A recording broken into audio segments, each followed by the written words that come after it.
Peuple de Haute-Volta, camarades militantes et militants de la Révolution, notre pays, au cours de cette année 1983, a connu des moments d'une intensité particulière qui laissent encore des empreintes indélébiles dans l'esprit de bien des concitoyens. La lutte du peuple voltaïque a connu durant cette période des flux et des reflux. Notre peuple a subi l'épreuve de lutte héroïque et a enfin remporté la victoire dans la nuit devenue désormais historique du 4 août 1983. Cela fera bientôt 2 mois que la révolution est en marche irréversible dans notre pays. 2 mois que le peuple combattant de Haute-Volta s'est mobilisé comme un seul homme derrière le Conseil national de la Révolution pour l'édification d'une société voltaïque nouvelle, libre, indépendante et prospère. Une société débarrassée de l'injustice sociale, débarrassée de la domination et de l'exploitation séculaire de l'impérialisme international. À l'issue de ce bref chemin parcouru, je vous invite avec moi à jeter un regard rétrospectif afin de tirer les enseignements nécessaires pour déterminer correctement les tâches révolutionnaires qui se posent à l'heure actuelle et dans le prochain avenir. En nous dotant d'une claire perception de la marche des événements, nous nous fortifions davantage dans notre lutte contre l'impérialisme et les forces sociales réactionnaires. En somme, d'où sommes-nous venus et où allons-nous? Ce sont là des questions de l'heure qui exigent de nous une réponse claire et résolue, sans équivoque aucune, si nous voulons marcher hardiment vers de plus grandes et de plus éclatantes victoires. La révolution de la lutte du peuple voltaïque. Le triomphe de la révolution d'août n'est pas seulement le résultat du coup de force révolutionnaire imposé à l'alliance sacro-sainte réactionnaire du 17 mai 1983. Il est l'aboutissement de la lutte du peuple voltaïque sur ses ennemis de toujours. C'est une victoire sur l'impérialisme international et ses alliés nationaux. Une victoire sur les forces rétrogrades, obscurantistes et ténébreuses. Une victoire sur tous les ennemis du peuple qui ont tramé complots et intrigues sur son dos. La révolution d'août est le terme ultime de l'insurrection populaire déclenchée suite au complot impérialiste du 17 mai 1983, visant à endiguer la marée montante des forces démocratiques et révolutionnaires de ce pays. Cette insurrection a été non seulement symbolisée par l'attitude courageuse et héroïque des commandos de la ville de Pau, qui ont su opposer une résistance farouche au pouvoir pro-impérialiste et antipopulaire du médecin commandant Jean-Baptiste Ouédraogo et du colonel Somé Yorian, mais aussi elle a été une composante des forces populaires démocratiques et révolutionnaires qui, en alliance avec les soldats et les officiers patriotes, ont su organiser une résistance exemplaire. L'insurrection du 4 août 1983, la victoire de la Révolution et l'avènement du Conseil national de la Révolution, CNR, sont donc incontestablement la consécration et l'aboutissement conséquent des luttes du peuple voltaïque contre la domination et l'exploitation néocoloniale, contre l'assujettissement de notre pays, pour l'indépendance, la liberté, la dignité et le progrès de notre peuple. En cela, les analyses simplistes et superficielles, cantonnées dans la reproduction des schémas préétablis, ne pourront rien changer à la réalité des faits. La révolution d'août a triomphé en se posant ainsi comme l'héritière et l'approfondissement du soulèvement populaire du 3 janvier 1966. La poursuite et le développement à un stade qualitatif supérieur de toutes les grandes luttes populaires qui sont allées en se multipliant ces dernières années et qui toutes marquaient le refus systématique du peuple voltaïque et particulièrement de la classe ouvrière et des travailleurs salariés de se laisser gouverner comme avant. Les jalons les plus marquants et les plus significatifs de ces grandes luttes populaires correspondent aux dates de décembre 1975, de mai 1979, d'octobre et novembre 1980, d'avril 1982 et de mai 1983. C'est un fait aussi établi que le grand mouvement de résistance populaire qui a immédiatement suivi la provocation réactionnaire et pro-impérialiste du 17 mai 1983 a créé les conditions favorables à l'avènement du 4 août 1983. En effet, le complot impérialiste du 17 mai a précipité sur une grande échelle le regroupement des forces et organisations démocratiques et révolutionnaires qui se sont mobilisées durant cette période en développant des initiatives et en entreprenant des actions audacieuses inconnues jusqu'alors. Pendant ce temps, l'alliance sacro-sainte des forces réactionnaires autour du régime moribond souffrait de son incapacité à juguler la montée des forces révolutionnaires qui, de façon de plus en plus ouverte, montaient à l'assaut du pouvoir antipopulaire et antidémocratique. Les manifestations populaires des 20, 21 et 22 mai ont connu un large écho national à cause essentiellement de leur grande signification politique, du fait qu'elles apportaient la preuve concrète de l'adhésion ouverte de tout un peuple et surtout de sa jeunesse aux idéaux révolutionnaires défendus par des hommes traîtreusement abattus par la réaction. Elles ont eu une grande portée pratique du fait qu'elles exprimaient la détermination de tout un peuple et de toute sa jeunesse qui se sont mis debout pour affronter correctement, concrètement, les forces de domination et d'exploitation impérialistes. Ce fut la démonstration la plus patente de la vérité selon laquelle, quand le peuple se met debout, l'impérialisme et les forces sociales qui lui sont alliées tremblent. L'histoire et le processus de conscientisation politique des masses populaires suivent un cheminement dialectique qui échappe à la logique réactionnaire.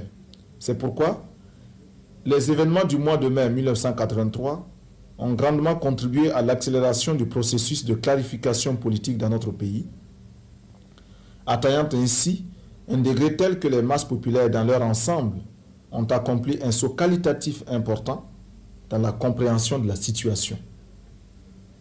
Les événements du 17 mai ont contribué grandement à ouvrir les yeux du peuple voltaïque et l'impérialisme dans son système d'oppression et d'exploitation leur est apparu sous un éclat brutal et cruel. Il y a des journées qui renferment en eux des enseignements d'une richesse incomparable à celle d'une décennie entière. Au cours de ces journées, le peuple apprend avec une rapidité inouïe et une profondeur d'esprit telle que 1000 journées d'études ne sont rien à côté d'elle. Les événements du mois de mai 1983 ont permis au peuple voltaïque de mieux connaître ses ennemis. Ainsi, dorénavant, en Haute-Volta, tout le monde sait qui est avec qui et contre qui fait quoi et pourquoi. Ce genre de situation qui constitue le prélude à de grands bouleversements a contribué à mettre à nu l'exacerbation des contradictions de classe de la société voltaïque. La révolution d'août arrive par conséquent comme la solution des contradictions sociales qui ne pouvaient désormais être étouffées par des solutions de compromis.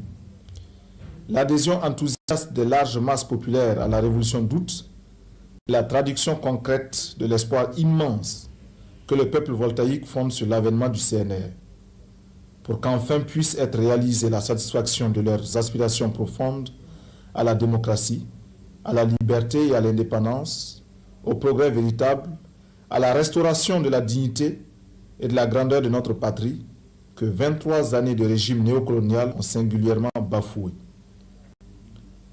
L'héritage de 23 années de néocolonisation. L'avènement du CNR, le 4 août 1983, et l'instauration d'un pouvoir révolutionnaire en Haute-Volta, depuis cette date, ont ouvert une page glorieuse dans les annales de l'histoire de notre peuple et de notre pays. Cependant, lourd et pesant héritage que nous lèguent 23 années d'exploitation et de domination impérialiste, dure et ardue, sera notre tâche d'édification d'une société nouvelle, d'une société débarrassée de tous les maux qui maintiennent notre pays dans une situation de pauvreté et d'arriération économique et culturelle. Lorsque dans les années 1960, le colonialisme français, traqué de toutes parts, déconfit à bien fou, en prise à des difficultés énormes en Algérie, fut contraint, tirant ainsi leçon de ses défaites, d'octroyer à notre pays la souveraineté nationale et l'intégrité territoriale. Cela a été salué positivement par notre peuple qui n'était pas resté impassible, mais développait des luttes de résistance appropriées. Cette fuite en avant de l'impérialisme colonialiste français constitua pour le peuple une victoire sur les forces d'oppression et d'exploitation étrangères. Du point de vue des masses populaires, ce fut une réforme démocratique. Tandis que du point de vue de l'impérialisme, ce fut une mutation opérée dans les formes de la domination et de l'exploitation de notre peuple. Cette mutation a abouti cependant à une redisposition des classes et couches sociales et à l'établissement de nouvelles classes. En alliance avec les forces rétrogrades de la société traditionnelle, la petite bourgeoisie intellectuelle de l'époque, dans un mépris total des classes fondamentales qui lui avaient servi de tremplin pour son accession au pouvoir, entreprit d'organiser des fondements politiques et économiques des nouvelles formes de la domination et de l'exploitation impérialiste. La crainte que la lutte des masses populaires ne se radicalise et ne débouche sur une solution véritablement révolutionnaire est à la base du choix opéré par l'impérialisme et qui consiste à exercer dorénavant sa mainmise sur notre pays, à perpétuer l'exploitation de notre peuple par des nationaux interposés. Les nationaux voltaïques allaient prendre le relais de la domination et de l'exploitation étrangère. Toute l'organisation de la société néocoloniale reviendra à une simple opération de substitution dans les formes. Dans leur essence, la société néocoloniale et la société coloniale ne diffèrent en rien. Ainsi, à l'administration coloniale, on a vu se substituer une administration néocoloniale identique sous tous les rapports à la première. À l'armée coloniale se substitue une armée néocoloniale avec les mêmes attributs, les mêmes fonctions et le même rôle de gardien des intérêts de l'impérialisme et de ceux de ses alliés nationaux. À l'école coloniale se substitue une école néocoloniale qui poursuit les mêmes buts d'aliénation des enfants de notre pays et de reproduction d'une société essentiellement au service des intérêts impérialistes, accessoirement au service des valets et alliés locaux de l'impérialisme. Les nationaux voltaïques entreprirent avec l'appui et la bénédiction de l'impérialisme d'organiser le pillage systématique de notre pays. Des miettes de ce pillage leur retombent. Ils se transforment petit à petit en une bourgeoisie véritablement parasitaire, ne sachant plus retenir les appétits voraces. Mus par leurs seuls intérêts égoïstes, ils ne reculeront désormais plus devant les moyens les plus malhonnêtes, développant à grande échelle la corruption, le détournement des deniers et de la chose publique, les trafics d'influence et la spéculation immobilière, pratiquant le favoritisme et le népotisme. Ainsi s'expliquent toutes les richesses matérielles et financières qu'ils ont pu accumuler sur le dos du peuple travailleur.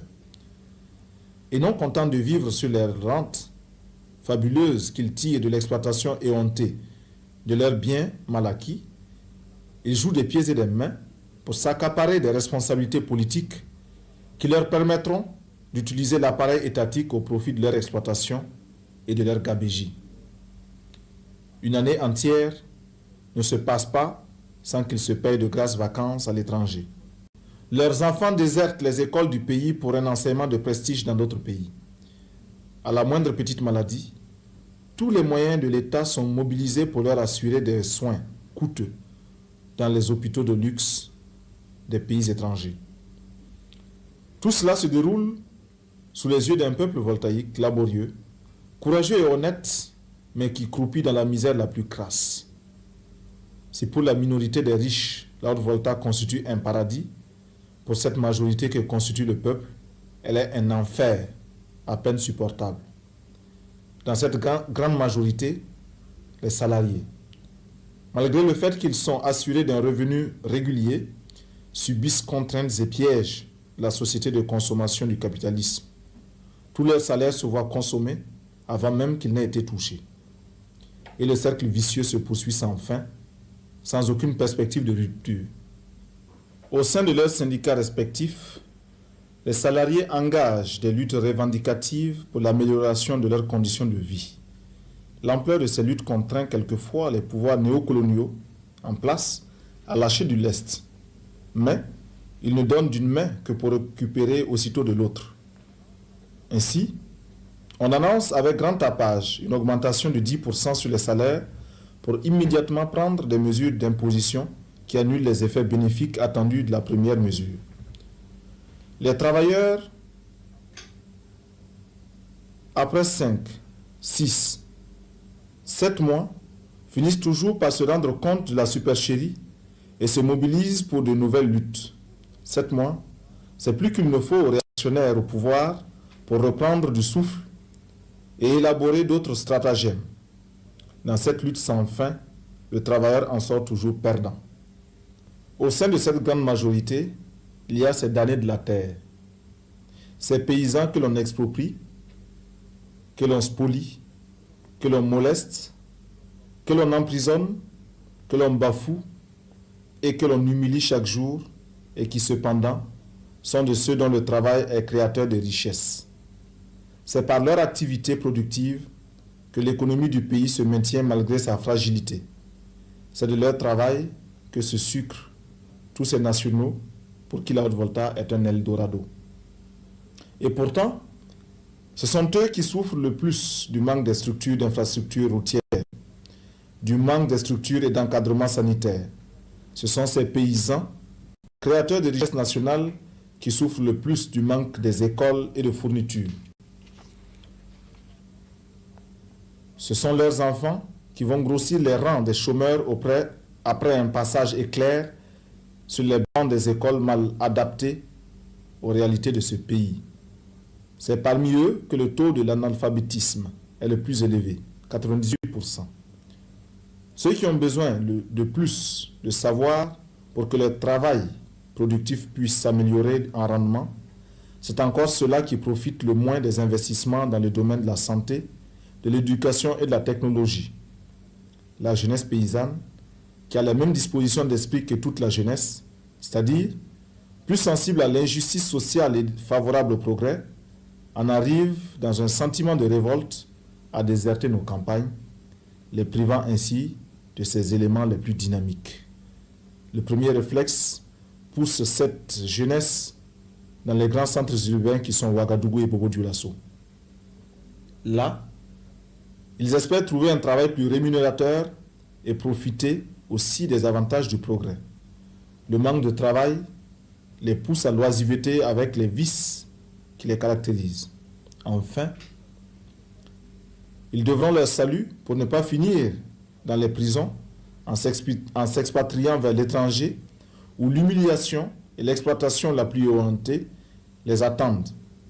Mais la société voltaïque leur laisse-t-elle d'autres choix? Telle est de la manière la plus succincte la situation de notre pays après 23 années de néocolonisation. Paradis pour les uns et enfer pour les autres. Après 23 années de domination et d'exploitation impérialiste, notre pays demeure un pays agricole, arriéré, où le secteur rural, qui occupe plus de 90% de la population active, ne représente seulement que 45% de production intérieure brute et fournit les 95% des exportations totales du pays. Plus simplement, il faut constater que pendant que dans d'autres pays, les agriculteurs qui constituent moins de 5% de la population, arrivent non seulement à se nourrir correctement et à assurer les besoins de toute la nation entière, mais aussi à exporter d'immenses quantités de leurs produits agricoles, chez nous, plus de 90% de la population, malgré de rudes efforts, connaissent famine et disette et sont obligés d'avoir recours aux produits agricoles, si ce n'est à l'aide internationale. En outre, le déséquilibre entre les exportations et les importations contribue à accentuer la dépendance du pays vis-à-vis de l'étranger. Le déficit commercial qui en résulte s'accroît sensiblement au fil des années et le taux de couverture des importations par les exportations se situe aux environs de 25%. En termes plus clairs, nous achetons à l'étranger plus que nous ne lui vendons et une économie qui fonctionne sur cette base se ruine progressivement et va vers la catastrophe. Les investissements privés en provenance de l'extérieur sont non seulement insuffisants, mais exercent des ponctions énormes sur l'économie du pays et ne contribuent donc pas à renforcer la capacité d'accumulation du pays. Une part importante de la richesse ainsi créée, à l'aide des investissements étrangers, est drainée vers l'extérieur au lieu d'être réinvestie pour accroître la capacité productive du pays. Dans la période 1973-1979, on estime les sorties de devises comme revenus des investissements directs étrangers à 1,7 milliard de francs CFA, alors que les investissements nouveaux ne se chiffrent qu'à 1,3 milliard de francs CFA par an en moyenne. L'insuffisance des efforts en investissement productif amène l'État voltaïque à jouer un rôle fondamental dans l'économie nationale par l'effort qu'il fournit en vue de suppléer à l'investissement privé. Situation difficile lorsque l'on sait que les recettes du budget de l'État sont essentiellement constituées par les recettes fiscales qui représentent 85% des recettes totales et qui se résument en grande partie à des taxes sur les importations et les impôts. Les recettes de l'État financent, outre l'effort d'investissement national, les dépenses de l'État dont 70% servent à payer les salaires des fonctionnaires et à assurer le fonctionnement des services administratifs. Que peut-il en rester alors pour les investissements sociaux et culturels? Dans le domaine de l'éducation, notre pays se situe parmi les pays les plus retardataires avec un taux de scolarisation de 16,4% et un taux d'analphabétisme qui s'élève à 92% en moyenne. C'est dire que sur 100 voltaïques, à peine 8 seulement savent lire et écrire en quelque langue que ce soit. Sur le plan sanitaire, le taux de morbidité et de mortalité sont des plus élevés dans la sous-région en raison de la prolifération des maladies transmissibles et des carences nutritionnelles. Comment d'ailleurs éviter une telle situation catastrophique lorsque l'on sait que chez nous, on ne compte qu'un lit d'hôpital pour 1200 habitants et un médecin pour 48 000 habitants? Ces quelques éléments suffisent à eux seuls pour illustrer l'héritage que nous laissent 23 années de néocolonisation, 23 années de politique de totale démission nationale. Cette situation, parmi les plus désolantes, ne peut laisser dans l'indifférence aucun voltaïque qui aime et honore son pays. Notre peuple, peuple courageux et travailleur, n'a jamais pu tolérer une telle situation. Et parce qu'il a compris qu'il ne s'agit pas là d'une fatalité, mais d'une organisation de la société sur des bases injustes, au seul profit d'une minorité, il a toujours développé des luttes multiformes, cherchant les voies et moyens pour mettre un terme à l'ancien ordre des choses. C'est pourquoi il a salué fiévreusement l'avènement du Conseil national de la Révolution, qui est le commencement de ses efforts déployés et de ses sacrifices consentis pour renverser l'ancien ordre et instaurer un nouvel ordre à même de réhabiliter l'homme voltaïque et donner une place de choix à notre pays dans le concert des nations libres, prospères et respectées. Les classes parasitaires qui avaient toujours tiré profit de l'ordre volta colonial et néocolonial sont et seront hostiles aux transformations entreprises par le processus révolutionnaire entamé depuis le 4 août 1983. La raison En un, qu'elles sont et demeurent attachées par un cordon ombilical à l'impérialisme international. Elles sont et demeurent les fervents défenseurs des privilèges acquis du fait de leur allégeance à l'impérialisme. Quoi que l'on fasse, quoi que l'on dise, elles resteront égales à elles-mêmes et continueront de tramer complots et intrigues pour la reconquête de leur royaume perdu. De ces nostalgiques, il ne faut point s'attendre à une reconversion de mentalité et d'attitude. Ils ne sont sensibles et ne comprennent que le langage de la lutte de classe révolutionnaire contre les exploiteurs et les oppresseurs des peuples.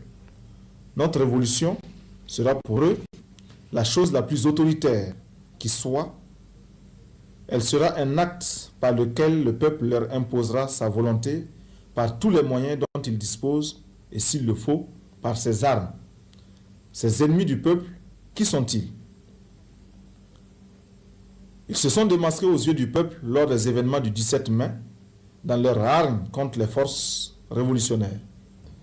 Ces ennemis du peuple, le peuple les a identifiés dans le feu de l'action révolutionnaire.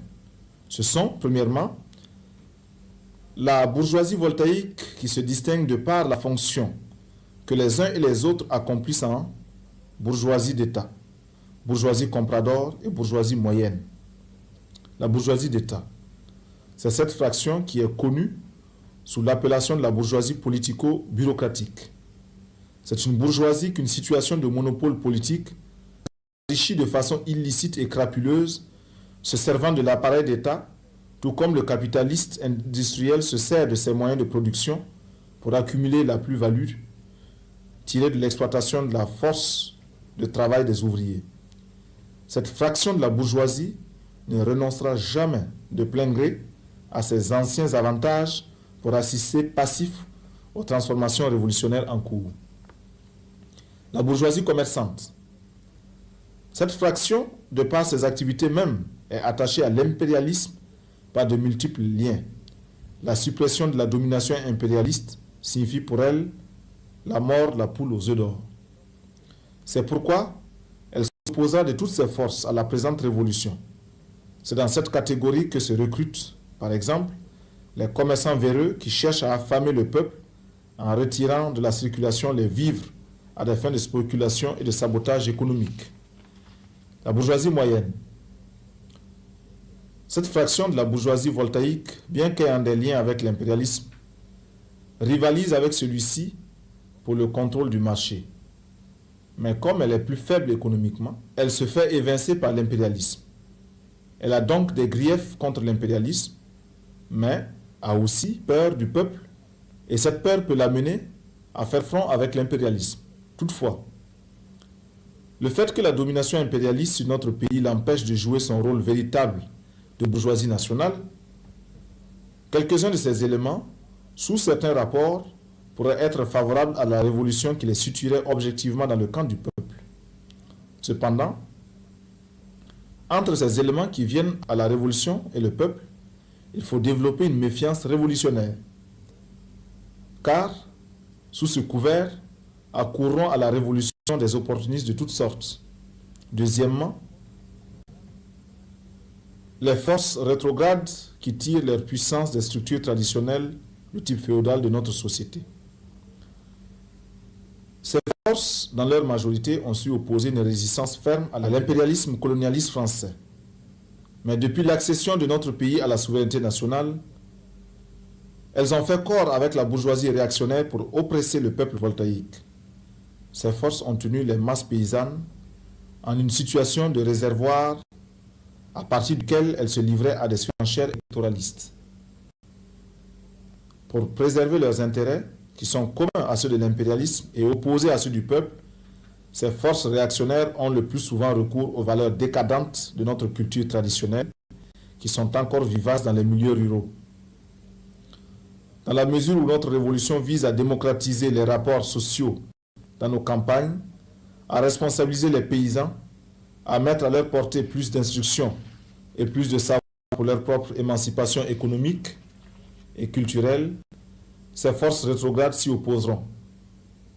Ce sont là les ennemis du peuple dans la présente révolution, ennemis que le peuple a identifiés lui-même lors des événements du mois de mai.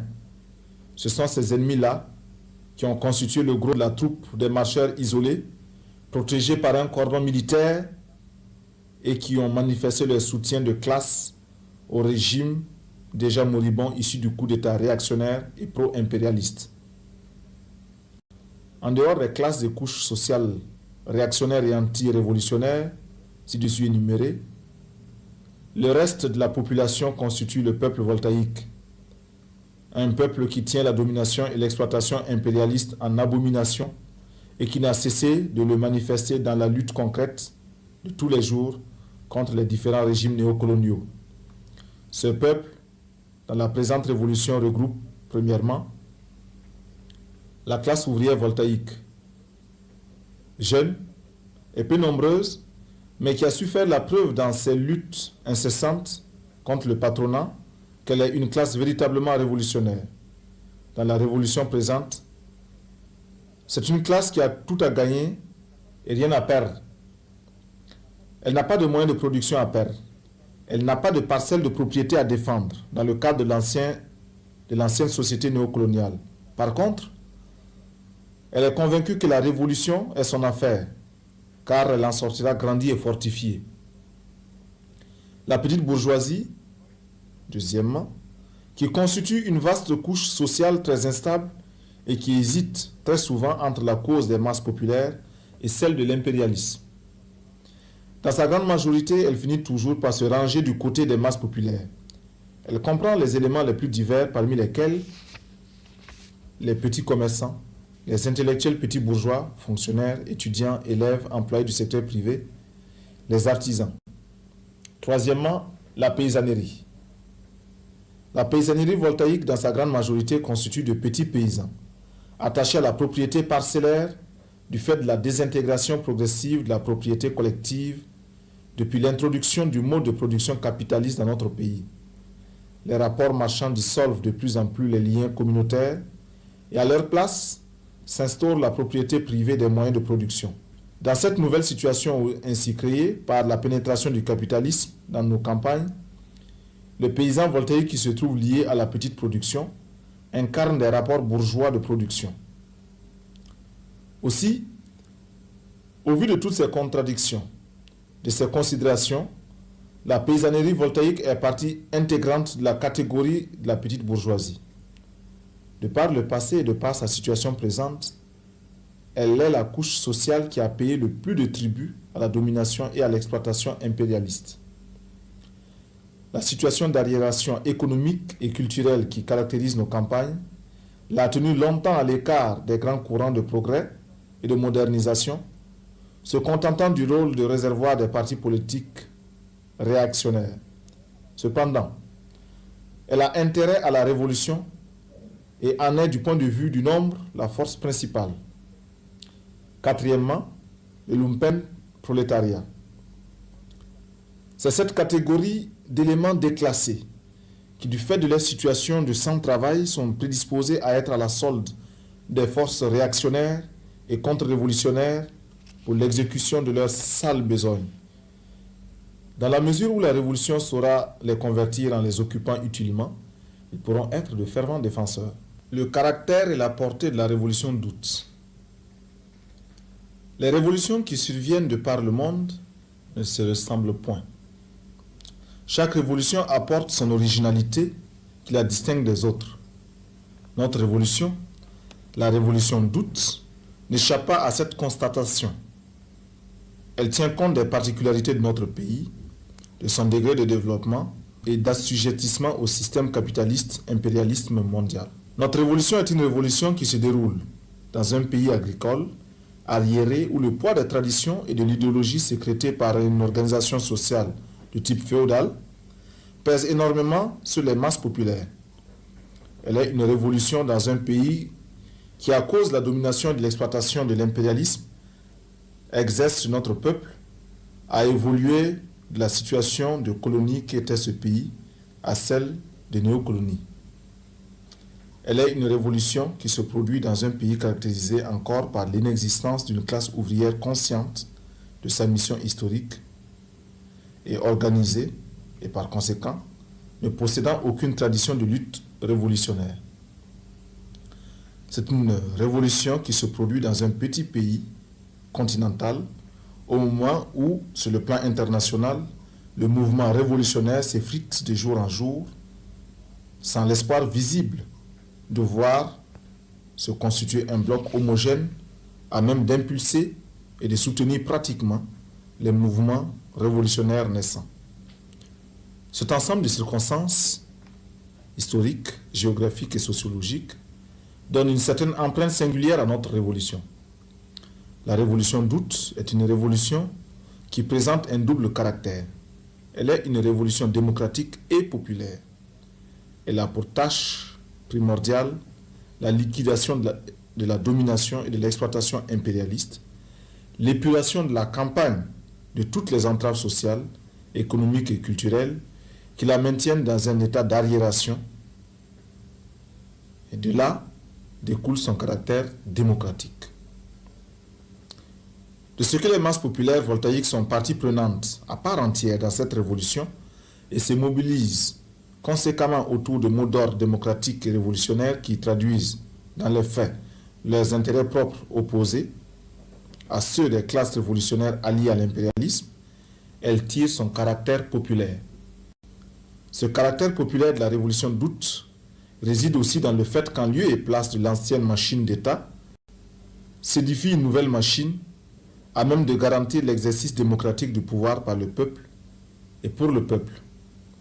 Notre révolution présente ainsi, caractérisée, tout en étant une révolution anti-impérialiste, s'effectue encore dans le cadre des limites du régime économique et social bourgeois. En procédant à l'analyse des classes sociales de la société voltaïque, nous avons soutenu l'idée selon laquelle la bourgeoisie voltaïque ne constitue pas une seule masse homogène, réactionnaire et anti-révolutionnaire. En effet, ce qui caractérise la bourgeoisie des pays sous-développés, sous les rapports capitalistes, c'est leur incapacité congénitale de révolutionner la société à l'instar de la bourgeoisie des pays européens des années 1780, c'est-à-dire à l'époque où celle-ci constituait encore une classe ascendante. Tels sont les caractères et les limites de la présente révolution déclenchée en Volta depuis le 4 août 1943. En avoir une claire perception et une définition exacte de son contenu nous prémunit des dangers de déviation et des excès qui pourraient porter préjudice à la marche victorieuse de la révolution. Que tous ceux qui ont pris fait et cause pour la révolution d'août se pénètrent de la ligne directrice ainsi dégagée en vue de pouvoir assumer leur rôle révolutionnaire, conscient et un véritable propagandiste, intrépides et infatigables, en face une diffusion au sein des masses. Il ne suffit plus de se dire révolutionnaire. Il faut, en plus, se pénétrer la signification profonde de la révolution dont on est le fervent défenseur.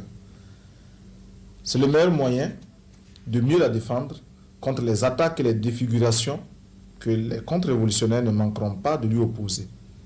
Savoir lier la théorie révolutionnaire à la pratique révolutionnaire sera le critère décisif permettant désormais de distinguer les révolutionnaires conséquents de tous ceux qui accourent à la révolution, mus par des mobiles étrangers à la cause révolutionnaire. De la souveraineté du peuple dans l'exercice du pouvoir révolutionnaire. Un des traits distinctifs de la révolution d'août, avons-nous dit, et qui lui confère son caractère populaire, c'est qu'elle est le mouvement de l'immense majorité au profit de l'immense majorité. C'est une révolution faite par les masses populaires voltaïques elles-mêmes, avec leurs mots d'ordre et leurs aspirations. L'objectif de cette révolution consiste à faire assurer le pouvoir par le peuple. C'est la raison pour laquelle le premier acte de la révolution, après la proclamation du 4 août, fut l'appel adressé au peuple pour la création des comités de défense de la révolution, CDR.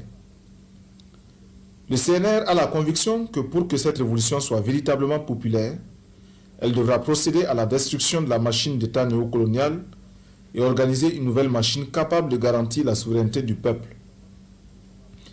La question de savoir comment ce pouvoir populaire sera exercé, comment ce pouvoir devra s'organiser, est une question essentielle pour le devenir de notre révolution. l'histoire de notre pays, jusqu'à nos jours, a été essentiellement dominée par les classes exploiteuses et conservatrices qui ont exercé leur dictature antidémocratique et antipopulaire par leur mainmise sur la politique, l'économie, l'idéologie, la culture, l'administration et la justice.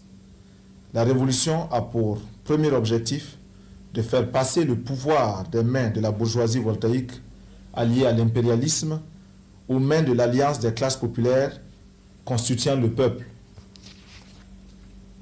Ce qui veut dire qu'à la dictature antidémocratique et antipopulaire de l'alliance réactionnaire des classes sociales favorables à l'impérialisme, le peuple au pouvoir devra désormais opposer son pouvoir démocratique et populaire. Ce pouvoir démocratique et populaire sera le fondement, la base solide du pouvoir révolutionnaire Volta. Elle aura pour tâche primordiale la reconversion totale de toute la machine d'État avec ses lois, son administration, ses tribunaux, sa police, son armée, qui avait été façonnée pour servir et défendre les intérêts égoïstes des classes et couches sociales réactionnaires. Elle aura pour tâche d'organiser la lutte contre les menées contre-révolutionnaires de reconquête du paradis perdu, en vue d'écraser complètement la résistance des réactionnaires nostalgiques du passé. Et c'est là que réside la nécessité et le rôle des CDR, comme point d'appui des masses populaires à l'assaut des citadelles réactionnaires et contre-révolutionnaires. Pour une juste compréhension de la nature, du rôle et du fonctionnement des CDR. L'édification de l'état de démocratie populaire qui est l'objectif final de la révolution d'août n'est pas et ne sera pas l'œuvre d'un seul jour. C'est une tâche ardue qui exigera de nous des sacrifices énormes. Le caractère démocratique de cette révolution nous impose une décentralisation et une déconcentration du pouvoir administratif afin de rapprocher l'administration du peuple, afin de faire de la chose publique une affaire qui intéresse tout un chacun. Dans cette œuvre immense de longue haleine, nous avons entrepris de remodeler la carte administrative du pays pour une plus grande efficacité. Nous avons aussi entrepris de renouveler la direction des services administratifs dans un sens plus révolutionnaire. En même temps, nous avons dégagé des fonctionnaires et militaires qui, pour des raisons diverses, ne peuvent suivre la cadence de la présente révolution. Il nous reste beaucoup à faire et nous en sommes conscients. Le Conseil national de la Révolution, qui est dans le processus révolutionnaire déclenché depuis le 4 août, le pouvoir de conception, de direction et de contrôle de la vie nationale, tant sur le plan politique, économique et social, se doit d'avoir des instances locales dans les divers secteurs de la vie nationale. Et c'est là que réside le sens profond de la création des CDR, qui sont les représentants du pouvoir révolutionnaire dans les villages, les quartiers de ville, les lieux de travail. Les CDR constituent l'organisation authentique du peuple dans l'exercice du pouvoir révolutionnaire. C'est l'instrument que le peuple s'est forgé pour se rendre véritablement souverain de son destin et étendre de ce fait son contrôle dans tous les domaines de la société. Les armes du peuple, le pouvoir du peuple, les richesses du peuple, ce sera le peuple qui les gérera et les CDR sont là pour cela. Quant à leur rôle, ils sont immenses et diversifiés. Leur mission première est l'organisation du peuple voltaïque tout entier en vue de l'engager dans le combat révolutionnaire. Le peuple ainsi organisé dans les CDR acquiert non seulement le droit de regard sur les problèmes de son devenir, mais aussi participe à la prise de la décision et de son exécution. La révolution comme théorie juste pour détruire l'ordre ancien et en lieu et place édifier une société d'un type nouveau ne saurait être menée que par ceux qui y ont intérêt. Les CDR sont alors les détachements d'assaut qui s'attaqueront à tous les foyers de résistance. Ce sont les bâtisseurs de la haute volta révolutionnaire. Ce sont les levains qui devront porter la révolution dans toutes les provinces, tous nos villages, tous les services publics et privés, tous les foyers, tous les milieux. Pour ce faire, les militants révolutionnaires au sein des CDR doivent rivaliser d'ardeur dans leurs tâches primordiales suivantes. Premièrement, l'action en direction des membres du CDR. Il revient aux militants révolutionnaires le travail d'éducation politique de leurs camarades. Les CDR doivent être des écoles de formation politique. Les CDR sont les cadres adéquats où les militants discutent des décisions des instances supérieures de la révolution, du CNR et du gouvernement. Deuxièmement, l'action en direction des masses populaires vise à les entraîner à adhérer massivement aux objectifs du CNR par une propagande et une agitation intrépide et sans relâche. À la propagande et aux calomnies mensongères de la réaction, les CDR doivent savoir opposer une propagande, une explication révolutionnaire appropriée selon le principe que seule la vérité est révolutionnaire. Les CDR se doivent d'être à l'écoute des masses afin de se rendre compte de leur état d'esprit, de leurs besoins, pour en informer à temps le CNR et faire à ce sujet des propositions concrètes. Ils sont invités à examiner les questions touchant l'amélioration des intérêts de celles-ci en soutenant les initiatives prises par ces dernières. Ils sont invités à examiner les questions touchant à l'amélioration des intérêts des masses populaires en soutenant les initiatives prises par ces dernières. Le contact direct avec les masses populaires par l'organisation périodique des assemblées ouvertes où sont discutées les questions qui les intéressent est une nécessité impérieuse pour les CDR s'ils veulent aider à l'application correcte des directives du CNR. Ainsi, dans l'action de propagande, les décisions du CNR seront expliquées aux masses. Seront aussi expliquées toutes les mesures destinées à l'amélioration de leurs conditions de vie. Les CDR doivent lutter avec les masses des villes comme des campagnes contre leurs ennemis et l'adversité de la nature pour la transformation de leur existence matérielle et morale. Troisièmement, les CDR devront travailler de manière rationnelle, illustrant ainsi un des traits de notre évolution, la rigueur. Par conséquent, ils doivent se doter d'un plan d'action cohérent, ambitieux et qui s'impose à tous leurs membres. Depuis le 4 août, date devenue désormais historique pour notre peuple, répondant à l'appel du CNR, les voltaïques ont développé des initiatives pour se doter de CDR. Ainsi, les CDR virent le jour dans les villages, dans les quartiers des villes, et bientôt sur les lieux de travail, les services, dans les usines, au sein de l'armée. Tout ceci est le résultat de l'action spontanée des masses. Il convient maintenant de travailler à leur structuration interne, sur une base claire, et à leur organisation à l'échelle nationale. C'est ce à quoi s'attelle actuellement le secrétariat national des CDR.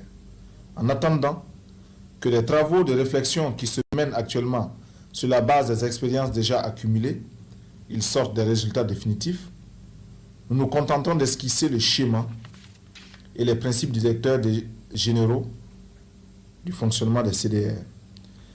L'idée première poursuivie avec la création des CDR consiste dans la démocratisation du pouvoir. Les CDR devenant ainsi des organes par lesquels le peuple exerce le pouvoir local découlant du pouvoir central dévolu au CNR. Le CNR constitue en dehors des assises du Congrès national le pouvoir suprême. Il est l'organe directeur de tout cet édifice dont le principe directeur est le centralisme démocratique. Le centralisme démocratique est basé d'une part sur la subordination des organismes de l'échelon inférieur aux organismes de l'échelon supérieur, dont le plus haut est le CNR, auquel se subordonnent toutes les organisations.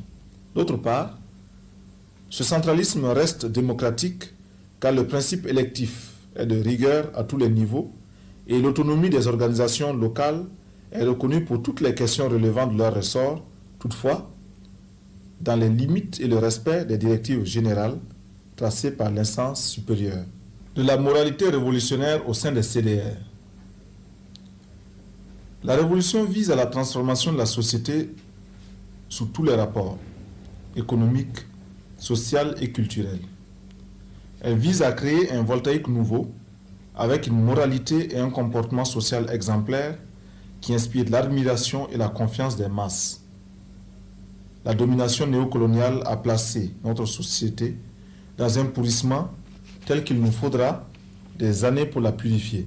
Cependant, les militants des CDR doivent se forger une nouvelle conscience et un nouveau comportement en vue de donner le bon exemple aux masses populaires. En faisant la révolution, nous devons veiller à notre propre transformation qualitative. Sans une transformation qualitative de ceux-là même qui sont censés être les artisans de la révolution, il est pratiquement impossible de créer une société nouvelle débarrassée de la corruption, du vol, du mensonge et de l'individualisme de façon générale. Nous devons nous efforcer de faire concorder nos actes à nos paroles, surveiller notre comportement social afin de ne pas prêter le flanc aux attaques des contre-révolutionnaires qui sont à l'affût. Avoir continuellement à l'esprit que l'intérêt des masses populaires prime sur l'intérêt personnel nous fortifiera de tout égarement. L'activisme de certains militants, caressant le rêve contre-révolutionnaire d'amasser des biens et des profits par le biais des CDR, doit être dénoncé et combattu. Le végétariat doit être éliminé. Plus vite ces insuffisances seront combattues, mieux cela vaudra pour la révolution. Le révolutionnaire de notre point de vue, c'est celui qui sait être modeste tout en étant des plus déterminés dans les tâches à lui confiées. Il s'en acquitte sans vantardise et n'attend aucune récompense. Ces derniers temps, nous constatons que des éléments qui ont pris part activement à la révolution et qui s'attendaient pour ce faire à ce que leur soient réservés des traitements privilégiés, des honneurs, des postes importants, se livrent par dépit à un travail de sape parce qu'ils n'ont pas eu gain de cause. Cela prouve qu'ils ont participé à la révolution sans jamais en comprendre les objectifs réels. On ne fait pas de révolution pour se substituer simplement aux anciens potentats renversés. On ne participe pas à la révolution sous une motivation vindicative, animée par l'envie d'une situation avantageuse. Ôte-toi de là que je m'y mette. Ce genre de mobile est étranger à l'idéal de la révolution d'août, et ceux qui les portent démontrent leur tare de petits bourgeois situationnistes quand ce n'est pas leur opportunisme de contre-révolutionnaire dangereux. L'image du révolutionnaire que le CNR entend imprimer dans la conscience de tous, c'est celui du militant qui fait corps avec les masses, qui a foi en elles et qui les respecte. Il se départit de toute attitude de mépris vis-à-vis d'elles et ne les considère pas en maîtres à qui elles doivent obéissance et soumission. Au contraire, il se met à leur école, les écoute attentivement et fait attention à leurs avis. Il se départit des méthodes autoritaires dignes des bureaucrates réactionnaires. La révolution se distingue de l'anarchie dévastatrice. Elle exige une discipline et une ligne de conduite exemplaires. Les actes de vandalisme et les actions aventuristes de toutes sortes, au lieu de renforcer la révolution par l'adhésion des masses, l'affaiblissent et repoussent loin d'elle les masses innombrables. C'est pourquoi les membres des CDR doivent élever leur sens des responsabilités devant le peuple et chercher à inspirer respect et admiration. Ces insuffisances, le plus souvent, relèvent d'une ignorance du caractère et des objectifs de la révolution. Et pour nous en prémunir, il nous faut nous plonger dans l'étude de la théorie révolutionnaire. L'étude théorique élève notre compréhension des phénomènes, éclaire nos actions et nous prémunit de bien des présomptions. Nous devons désormais accorder une importance particulière à cet aspect de la question et nous efforcer d'être des exemples qui encouragent les autres à nous suivre pour une révolutionnarisation de tous les secteurs de la société voltaïque. Tous les régimes qui se sont succédés jusqu'alors se sont évertués à instaurer un ensemble de mesures pour une meilleure gestion de la société néocoloniale. Les changements opérés par ces divers régimes se résumaient à la mise en place de nouvelles équipes dans la continuité du pouvoir néocolonial. Aucun de ces régimes ne voulait et ne pouvait entreprendre une remise en cause des fondements socio-économiques de la société voltaïque. C'est la raison pour laquelle ils ont tous échoué. La révolution d'août ne vise pas à instaurer un régime de puissante volta. Elle vient en rupture avec tous les régimes connus jusqu'à présent. Elle a pour objectif final l'édification d'une société voltaïque nouvelle au sein de laquelle le citoyen voltaïque, animé d'une conscience révolutionnaire, sera l'artisan de son propre bonheur, un bonheur à la hauteur des efforts qu'il aura consentis. Pour ce faire, la révolution sera, n'en déplaise aux forces conservatrices et rétrogrades, un bouleversement total et profond qui n'épargnera aucun domaine, aucun secteur de l'activité économique, sociale et culturelle. La révolutionnarisation de tous les domaines, de tous les secteurs d'activité est le mot d'ordre qui correspond au moment présent. Fort de la ligne directrice ainsi dégagée, chaque citoyen, à quelque niveau qu'il se trouve, doit entreprendre de révolutionner son secteur d'activité. D'ores et déjà, la philosophie des transformations révolutionnaires touchera les secteurs suivants. Premièrement, l'armée nationale. Deuxièmement, la politique de la femme. Troisièmement, l'édification économique. L'armée nationale. Sa place dans la révolution démocratique et populaire. Selon la doctrine de défense de la Haute-Volta révolutionnaire, un peuple conscient ne saurait confier la défense de sa patrie à un groupe d'hommes, quelles que soient leurs compétences. Les peuples conscients assument eux-mêmes la défense de leur patrie. À cet effet, nos forces armées ne constituent qu'un détachement plus spécialisé que le reste du peuple pour les tâches de sécurité intérieure et extérieure de la Haute-Volta. Tout comme, bien que la santé des voltaïques soit l'affaire du peuple et de chaque voltaïque pris individuellement, il existe et existera un corps médical plus spécialisé et consacrant plus de temps à la question de santé publique. La révolution dictera aux forces armées nationales 3 missions.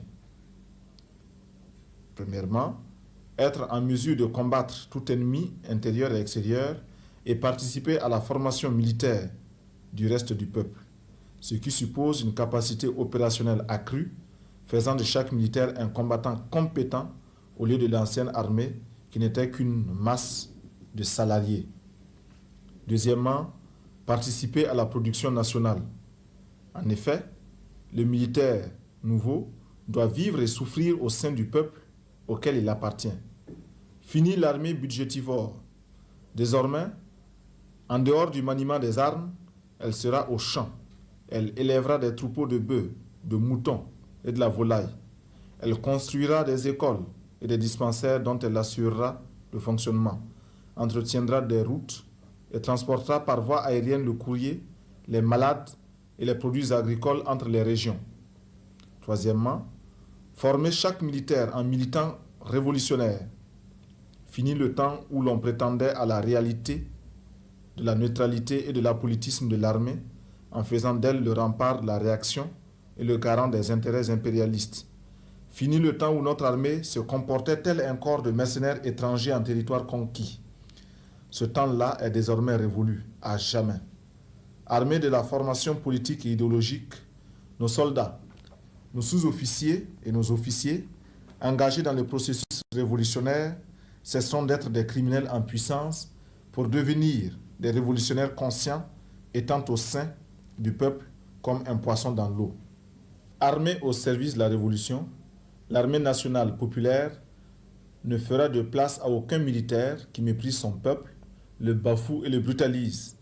Une armée du peuple au service du peuple, telle est la nouvelle armée que nous édifierons à la place de l'armée néocoloniale, véritable instrument d'oppression et de répression aux mains de la bourgeoisie réactionnaire qui s'en sert pour dominer le peuple.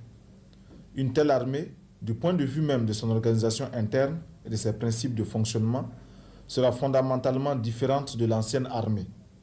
Ainsi, à la place de l'obéissance aveugle des soldats vis-à-vis de leurs chefs, des subalternes vis-à-vis des supérieurs, se développera une discipline saine qui, tout en étant stricte, sera fondée sur l'adhésion consciente des hommes et des troupes. Contrairement au point de vue des officiers réactionnaires, animés par l'esprit colonial, la politisation de l'armée, sa révolutionnarisation, ne signifie pas la fin de la discipline. La discipline, dans une armée politisée, aura un contenu nouveau. Elle sera une discipline qui trouve sa force dans le fait que l'officier et le soldat, le gradé et le non gradé, se valent quant à la dignité humaine et ne diffèrent les uns des autres que par leurs tâches concrètes et leurs responsabilités respectives. Fort d'une telle compréhension des rapports entre les hommes, les cadres militaires doivent respecter leurs hommes, les aimer et les traiter avec équité. Ici aussi, les CDR ont un rôle fondamental à jouer. Les militants CDR au sein de l'armée devront être les pionniers infatigables de l'édification de l'armée nationale populaire, de l'État démocratique et populaire, dont les tâches essentielles seront, sur le plan intérieur, la défense des droits et des intérêts du peuple, le maintien de l'ordre révolutionnaire et la sauvegarde du pouvoir démocratique et populaire. Sur le plan extérieur, la défense de l'intégrité territoriale. Grand 2, la femme voltaïque, son rôle dans la révolution démocratique et populaire. Le poids des traditions séculaires de notre société voue la femme au rang de bête de somme. Tous les fléaux de la société néocoloniale, la femme les subit doublement. Premièrement, elle connaît les mêmes souffrances que l'homme. Deuxièmement, elle subit de la part de l'homme d'autres souffrances.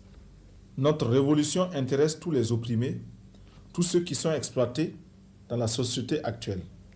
Elle intéresse par conséquent la femme, car le fondement de sa domination par l'homme se trouve dans le système d'organisation de la vie politique et économique de la société.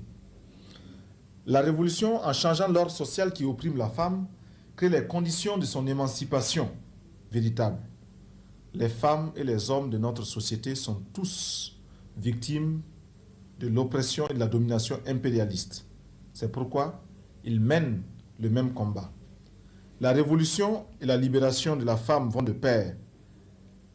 Et ce n'est pas un acte de charité ou un élan d'humanisme que de parler de l'émancipation de la femme. C'est une nécessité fondamentale pour le triomphe de la révolution. Les femmes portent sur elles l'autre moitié du ciel. Créer une nouvelle mentalité chez la femme voltaïque qui lui permette d'assumer le destin du pays aux côtés de l'homme est une des tâches primordiales de la révolution. Il en est de même de la transformation à apporter dans les attitudes de l'homme vis-à-vis de la femme. Jusqu'à présent, la femme a été exclue des sphères de décision. La révolution, en responsabilisant la femme, crée les conditions pour libérer l'initiative combattante des femmes. Le CNR, dans sa politique révolutionnaire, travaillera à la mobilisation, à l'organisation et à l'union de toutes les forces vives de la nation, et la femme ne sera pas en reste. Elle sera associée à tous les combats que nous aurons à entreprendre contre les diverses entraves de la société néocoloniale et pour l'édification d'une société nouvelle. Elle sera associée à tous les niveaux de conception, de décision et d'exécution dans l'organisation de la vie de la nation entière. Le but final de toute cette entreprise grandiose, c'est de construire une société libre et prospère où la femme sera l'égale de l'homme dans tous les domaines. Cependant, il convient d'avoir une juste compréhension de la question de l'émancipation de la femme. Elle n'est pas une égalité mécanique entre l'homme et la femme. Acquérir les habitudes reconnues à l'homme, boire, fumer, porter des pantalons, ce n'est pas ça l'émancipation de la femme. Ce n'est pas non plus l'acquisition du diplôme qui rendra la femme égale à l'homme ou plus émancipée. Le diplôme n'est pas un laissez-passer pour l'émancipation. La vraie émancipation de la femme, c'est celle qui responsabilise la femme, qui l'associe aux activités productives, aux différents combats auxquels sont confrontés le peuple. La vraie émancipation de la femme, c'est celle qui responsabilise la femme, qui l'associe aux activités productives, aux différents combats auxquels sont confrontés le peuple. La vraie émancipation de la femme, c'est celle qui force de l'homme le respect et la considération. L'émancipation, tout comme la liberté, ne s'octroie pas. Elle se conquiert. Et il incombe aux femmes elles-mêmes d'avancer leurs revendications et de se mobiliser pour les faire aboutir. En cela, la révolution démocratique et populaire créera des conditions nécessaires pour permettre à la femme voltaïque de se réaliser pleinement et entièrement. Car, serait-il possible de liquider le système d'exploitation en maintenant exploiter ces femmes qui constituent plus de la moitié de notre société? Une économie nationale indépendante, autosuffisante et planifiée au service d'une société démocratique et populaire. Le processus des transformations révolutionnaires entreprises depuis le 4 août met à l'ordre du jour de grandes réformes démocratiques et populaires. Ainsi, le Conseil national de la Révolution est conscient que l'édification d'une économie nationale indépendante, autosuffisante et planifiée passe par la transformation radicale de la société actuelle, transformation qui elle-même suppose les grandes réformes suivantes. La réforme agraire, la réforme de l'administration, la réforme scolaire, la réforme des structures de production et de distribution dans le secteur moderne. La réforme agraire. Elle aura pour but l'accroissement de la productivité du travail par une meilleure organisation des paysans et l'introduction au niveau du monde rural de techniques modernes d'agriculture. Le développement d'une agriculture diversifiée de pair avec la spécialisation régionale, l'abolition de toutes les entraves propres aux structures socio-économiques traditionnelles qui oppressent le paysan. Enfin, faire de l'agriculture le point d'appui du développement de l'industrie.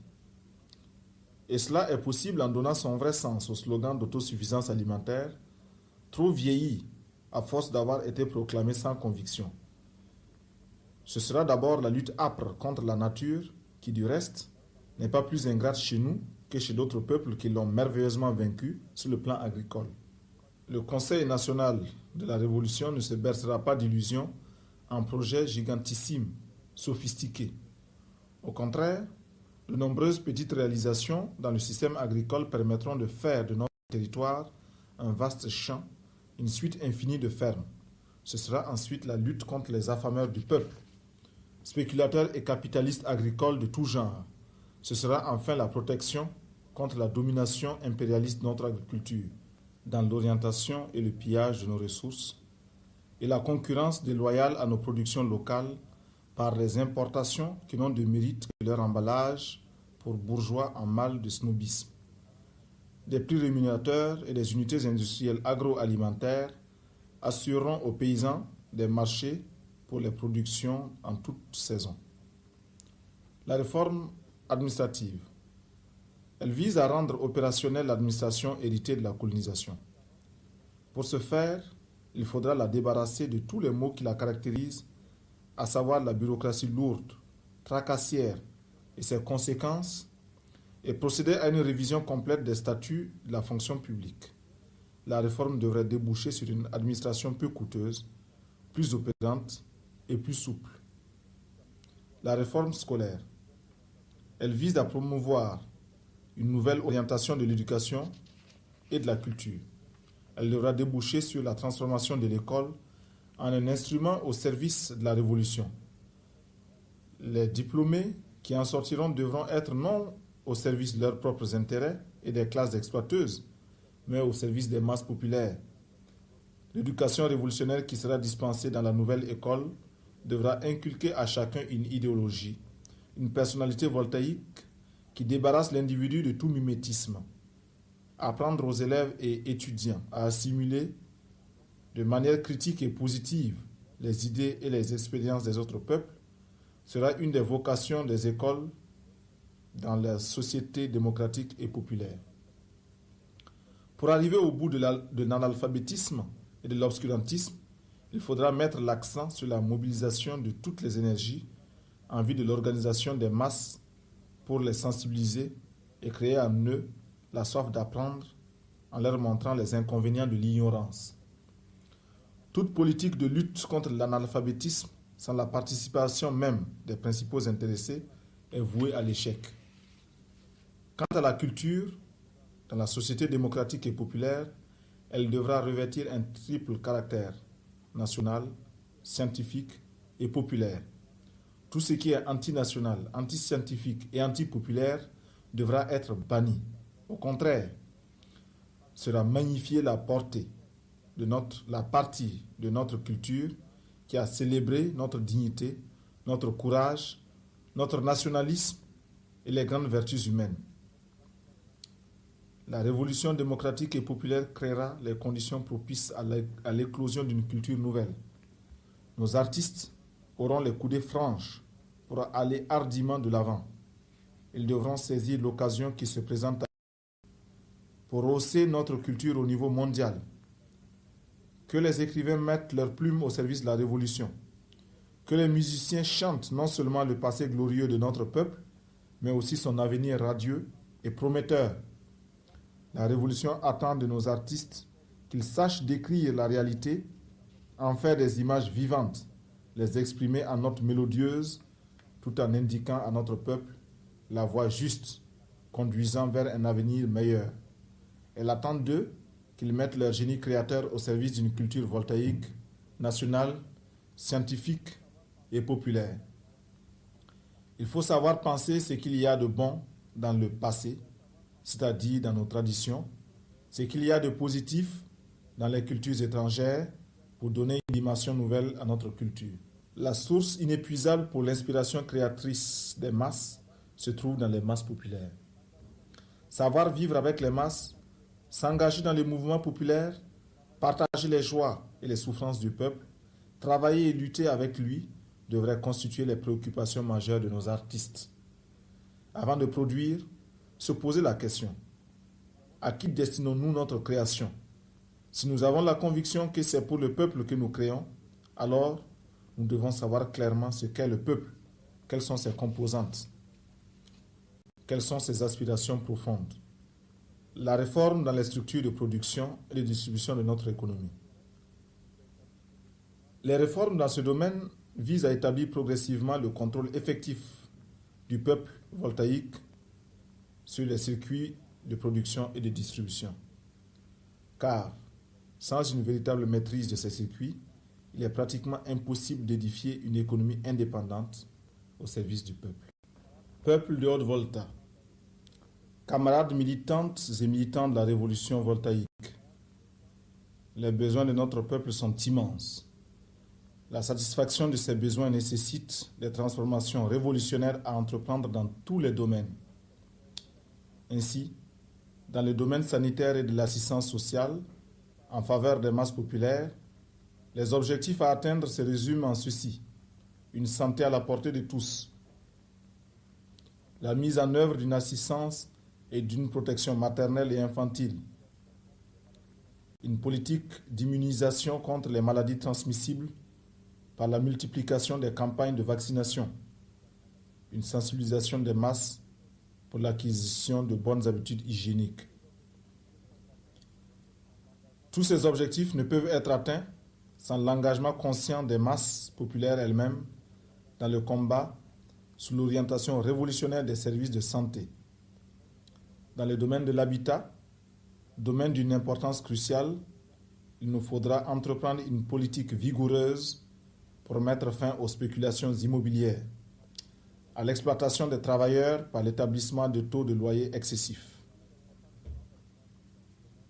Des mesures importantes devront être prises dans ce domaine pour établir des loyers raisonnables, procéder au lotissement rapide de quartiers, développer sur une grande échelle la construction de maisons d'habitation modernes en nombre suffisant et accessibles aux travailleurs.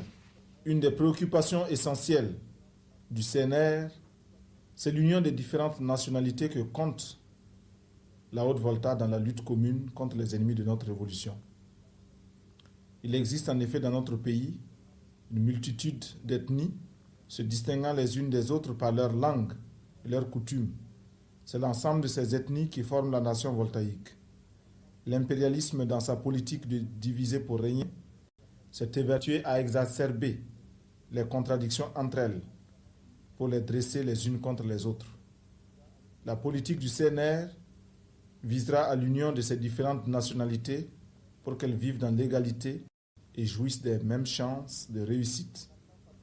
Pour ce faire, un accent particulier sera mis pour le développement économique des différentes régions, encourager les échanges économiques entre elles, combattre les préjugés entre les ethnies, régler les différends qui les opposent dans un esprit d'union, châtier les fauteurs de division.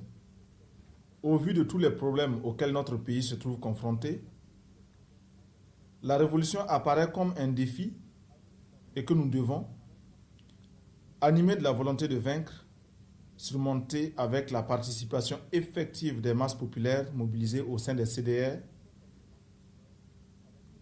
Dans un proche avenir, avec l'élaboration de programmes sectoriels, tout le territoire de l'Haute-Volta sera un vaste chantier de travail où le concours de tous les voltaïques valides et en âge de travailler sera requis pour le combat sans merci que nous livrerons pour transformer ce pays en un pays prospère et radieux, un pays où le peuple est le seul maître des richesses matérielles et immatérielles de la nation.